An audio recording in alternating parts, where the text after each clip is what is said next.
رسول اللہ صلی اللہ علیہ وسلم کے بارے میں ہمیں یہ پتہ لگتا ہے سیرت سے کہ وہ امی تھے، پڑھنا لکھنا نہیں جانتے تھے.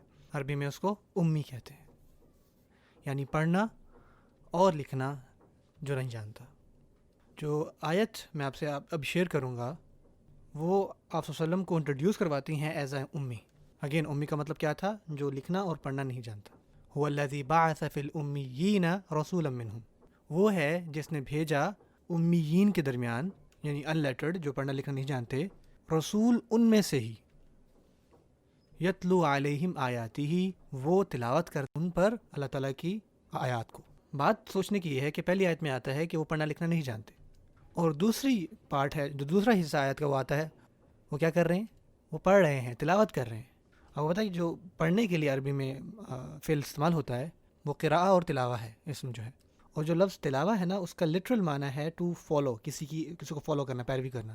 کیونکہ جب کوئی کتاب پڑھ رہا ہوتا ہے تو ان کی آنکھیں وہ لفظوں کو فالو کر رہی ہوتی ہیں، ان کی انگلیاں جو ہے ایک ایک لفظ کو فالو کر رہی ہوتی ہیں. تو ایسے ہی ہوتا ہے کہ آپ ایک سفر کر رہے ہیں کتابوں سے، یعنی کہ ایسا عمل ہے جس میں آپ اپنی آنکھوں کے ساتھ بھی کام کر رہے ہیں. لیکن اس چیز کو ایکسپلین کرنے کے لیے دوسری جگہوں پر ہمیں کیا ملتا ہے؟ آپ خود سے پوچھیں قرآن مجید کہاں پر نازل ہوا، یعنی کہاں نازل ہوا تھا؟ آپ کو پتہ ہے کہاں پہ؟ آپ صلی اللہ علیہ وسلم کے دل پر نازل ہوا. اس کی دلیل کیا ہے؟ اللہ فرماتے ہیں نزل بہ الروح الامین علی قلبک، جبرائیل علیہ السلام اس کو لے کر آئے آپ کے دل پر. دیکھیں جب آپ اور ہم پڑھتے ہیں نا تو ہم کہاں سے پڑھتے ہیں؟ آنکھوں سے. لیکن اللہ تعالیٰ فرماتے ہیں، اور جب یہ آیت نازل ہوئی کہ یہ قرآن مجید جو ہے وہ آپ صلی اللہ علیہ وسلم کے دل پر نازل ہوتا ہے، اور بتا رسول اللہ صلی اللہ علیہ وسلم نے خود کیا فرمایا؟ وہ کہاں سے پڑھ رہے ہوتے تھے؟ کأنہ مکتوب علی قلبی، یہ ایسے ہی ہے کہ جیسے یہ میرے دل پر لکھ دیا گیا ہو. تو جب وہ پڑھ رہے ہیں تو وہ کہاں سے پڑھ رہے ہیں؟